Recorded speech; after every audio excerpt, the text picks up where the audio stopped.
आबी जारहियत पर पाकिस्तान का भारत से बाज़ाबता राब्ता। पाकिस्तानी कमिश्नर बराए सिंध तास का भारत को खत। चन्नाब में पानी की गैरमामूली कमी पर वजाहत तलब कर ली।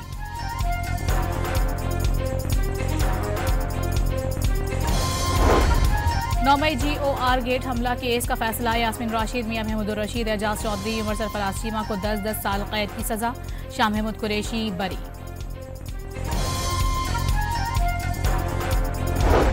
कायमा कमेटी बराए मवासलात के इजलास में वफाकी वज़ीर मवासलात अब्दुल अलीम खान और सेनेटर पलवशा के दरमियान तल्ख जुमलों का तबादला। अलीम खान ने माजरत कर ली। पलवशा खान का मामला असेंबली में उठाने का ऐलान।